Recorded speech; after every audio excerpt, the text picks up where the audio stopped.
Hello, everybody, and welcome back to the Beilein Directory Podcast. It's episode 15. We're going to talk a little bit about Michigan basketball today, but we're going to start with a developing story on the scandal at Michigan State.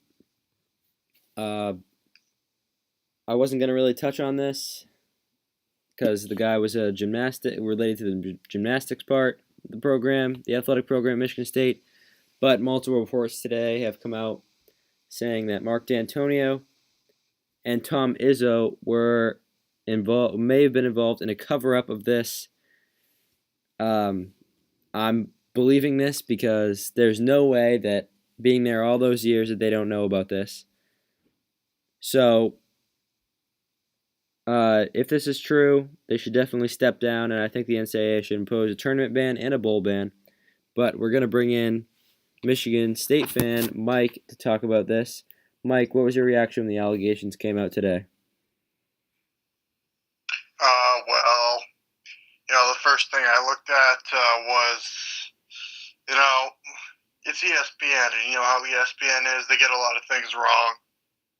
Even you say they get a lot of things wrong, so, they get a lot of things wrong. That is your explanation. They get a lot of things wrong. Listen, D'Antonio, his statement, he said that he did know about this stuff, and he gets What was he going to say? information. What was he supposed to say? Oh, I did it, and going to confess to it and retire right on the spot? No, what I'm telling you is he's done the proper things. When he's known about the student athletes that have done wrong, he's done the proper things, kicked them off the team, and that whole player that he said, go talk to your mom, he was dismissed from the team, and he said, go talk to your mom about it. That was just completely fabricated. He knew about all the people doing it, though. It's so... Okay. Yeah, and he kicked them off the team. That's the point. Tom Izzo had a student assistant coach. According to the ESPN report, it was indicated that he came to Izzo and told him about the incident, and Izzo did nothing about it. No. Listen, he didn't even recall what he talked about to Izzo. He didn't even recall that. Okay? The judge said he could come back to the team and coach, so Izzo probably like, you know what? He's innocent until proven guilty. Oh, okay. I'll take him on my team. He did. You can't have the publicity they're getting right now, and that it was worth it to bring back your student assistant coach. Oh, that is so nitpicky. That's like from 7 years ago. I mean, oh, please. Oh, come on. And the charges were dropped anyway. There's no way that after all these years of being around these guys, they knew nothing about it. That's just absurd. That is absolutely absurd to think that. That's not what I'm saying. I'm saying that ESPN completely fabricated this whole thing. Oh, so you are just blocking out the story completely. You are not even acknowledging that this happened. No, I am acknowledging this happened. Everything happened. But let me tell you, all 16 players that went through this whole thing, none of them played for MSU after they committed their assault, okay? It was at the administration level where they messed up. Oh, they messed up. Yes, they did. And Tom Izzo, first I was thinking D'Antonio, but I saw the thing about them getting all those guys being dismissed, but Tom Izzo is in trouble. He is in trouble. I would say Izzo's in trouble more because he seems a little complacent. He seems to be ready to retire, and D'Antonio still has that fire. So, yeah, sure.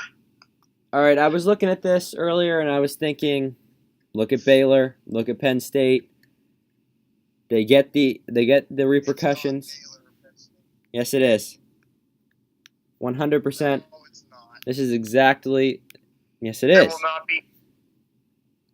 There will not be any bowl ban. Are you kidding? Okay, you want to make a wager on that?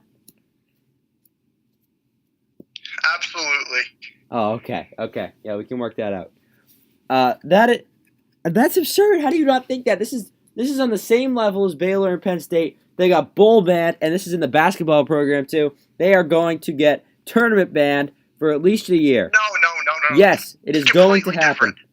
Art Briles knew about this stuff. Oh, so did Izzo and D'Antonio. They looked the other way. They when looked the Mark other way. D'Antonio knew about his players, he kicked them off the team. He didn't pull an Art Briles. He didn't pull a Jerry Sandusky or not whatever his name, Joe Paterno, and keep his coach on the team when he knew he was sexually assaulting people. Listen, that's completely absurd. Okay. What? No, it's not. They looked the other way. Both of them looked the other way. That is the bottom line. No, they That is did what not. happened. There's no You're way just that they a were there. biased Michigan fan.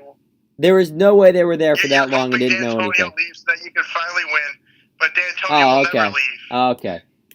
Now I was almost 100% sure this was going to happen, but in 2010, there's a report from The Athletic that the NCAA president received several reports about sexual assault at Michigan State, whether in the basketball program, football program, or not, and he did nothing about it. So, I mean, this comes from the top down, and I mean, I don't know what's gonna happen. This is crazy. I've never seen anything like this where this goes all the way to the top.